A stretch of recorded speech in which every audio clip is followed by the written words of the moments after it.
तर प्रेक्षकांनो, आजच्या भागाची सुरुवात खूपच भावनिक वातावरणात होते.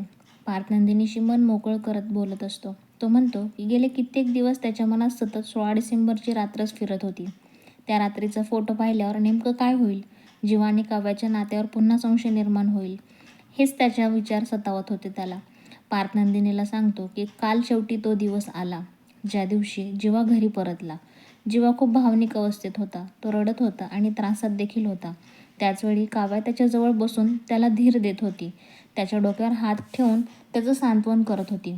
पार्थ सांगतो की तो स्वतः सगळ्या प्रसंगाचा साक्षीदार होता, पण तरीही त्याला त्या क्षणी कोणताही गैरसमज झाला नाही. तो नंदिनीला ठामपणे सांगतो की जीवा आणि काव्याच्या नात्यात काहीच वेगळं नाही, ते फक्त मैत्रिणीचं नातं आहे. हे सगळं ऐकल्यावर नंदिनी शांतपणे एका ठिकाणी बसून विचारात हरवते. पार्थ तिच्या बाजूने बसतो, तिच्या डोक्यावर हात ठेवतो आणि म्हणतो की आतापर्यंत तो मित्र म्हणून बोलत होता, पण आता तो जीवाचा दादा म्हणून विचारतो. तुझं नेमकं काय ठरलं आहे आणि तू पुढे काय करणार आहेस? पार्थ पुढे सांगतो की जीवा आणि नंदिनीचं नातं दिवाळीच्या आकाशकंदिलासारखं उजळणार आहे. त्यांच्या प्रेमाला योग्य वेळ आली, आता ते एकत्र होणारच आहेत. फेब्रुवारीत त्यांच्या नात्याची दिवाळी होऊ देत, असं त्याचं म्हणणं असतं. आणि आता नंदिनीनेही मनातून अंधार बाहेर काढून टाकावं आणि नातं स्वीकारावं, अशी त्याची इच्छा असते. तेवढ्यात पार्थ घड्याळाकडे पाहतो आणि वेळ होती 11:11.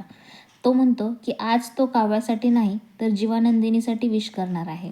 त्या रात्री त्याला खात्री असते की आता जीवा बदललाय, त्याला पश्चाताप आहे आणि तो नंदिनीवर खरंच खूप प्रेम करतोय. यानंतर पार्थ तेथून निघून जातो आणि नंदिनी विचारात बसून हरवून जाते. दुसऱ्या दिवशी सकाळी खूप सुंदर दिसते.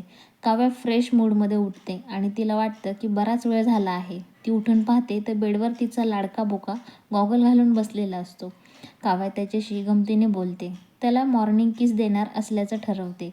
मग बोका जवळ जाते, ती किस द्यायला जाते, तेवढ्यात बोका अचानक गायब होतो. काव्या डोळे उघडून पाहते आणि म्हणते की हा बोका नेमका कुठे पळाला. मग ती बोक्याच्या मागे रांगत रांगत धावू लागते. बोका तिला पकडून देत नाही आणि सतत पुढे पुढे जातो. काव्या बोक्याच्या मागं धावत धावत खोलीबाहेर येते आणि अचानक तिची टक्कर पार्थशी होते. दोघं एकमेकांचं डोकं जोरात एकमेकांच्या डोक्यावर आपटतं. काव्या चिडून म्हणते, देशमुख, सकाळी सकाळी हे काय करताय? पार्थ गमतीत उत्तर देतो आणि म्हणतो की तिलाच त्याला टक्कर लागली. काव्या सॉरी म्हणते, पण पार्थ लगेच तिला आठवण करून देतो की मकर संक्रांतीच्या दिवशी तिने त्याच्यासोबत काय केलं होतं, ते आठवते का?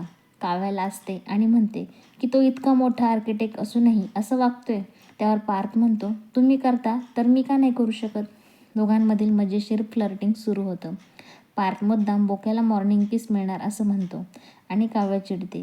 ती त्याला म्हणते की तो त्याच्या बोक्याशीच बोलत राहा, माझ्याशी काही तू बोलू नकोस.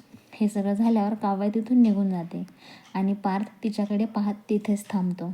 दुसऱ्या बाजूला नंदिनी बाल्कनीत उभी असते. ती बहार पाहत असते आणि तिला वाटतं की जीवा कदाचित तिथेच दिसेल, पण तिथे शारदा येते आणि नंदिनीला सांगते की जीवा आता तिथून निघून गेला आहे. ती म्हणते की आता पुन्हा घरात शांतता पसरेल. शारदा नंदिनीला समजावते की जीवा 21 दिवस प्रयत्न करत होता, पण नंदिनीने त्याला नकार दिला. ती म्हणते की नंदिनीने खंबीर राहायला हवं होतं. तेवढ्यात धनंजय फोनवर बोलत बोलत घरात येतात. ते खूप टेन्शनमध्ये असतात. ते सांगतात की ऑफिसमध्ये स्टाफने 2 आठवड्यात PPT आणि व्हिज्युअल प्रोजेक्ट नाही तयार करायचं ठरवलं तर काहीच होणार नाही आणि कोणतेही काम पूर्ण होऊ शकणार नाही.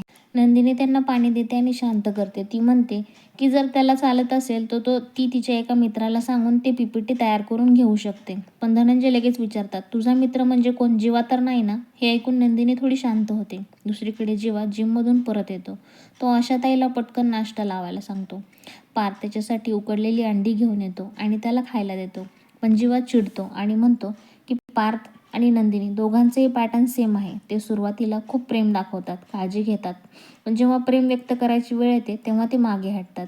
जीवा सांगतो की नंदिनीने त्याला खूप वेळा मदत केली, पण शेवटी तिनेच माघार घेतली आणि त्याला दुखावलं देखील.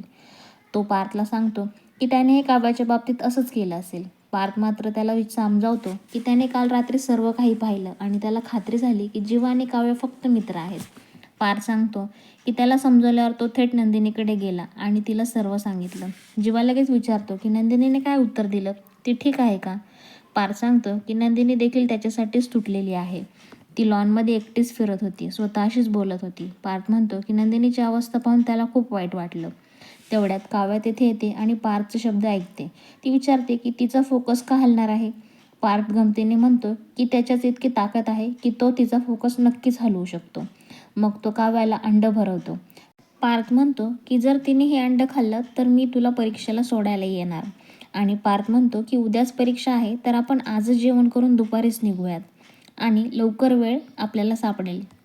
हे सगळं चालू असताना नंदिनी स्वतः तिथे येते आणि काव्याला बेस्ट ऑफ लक असं म्हणते. काव्य आनंदाने तिला भेटते पण जीवा मात्र नंदिनीकडे पाहून तिला इग्नोर करतो. काव्या नंदिनीशी बोलताना तिला विचारते की जीवा आतून खूप तुटलाय, त्याला नंदिनीच्या आधाराची गरज आहे.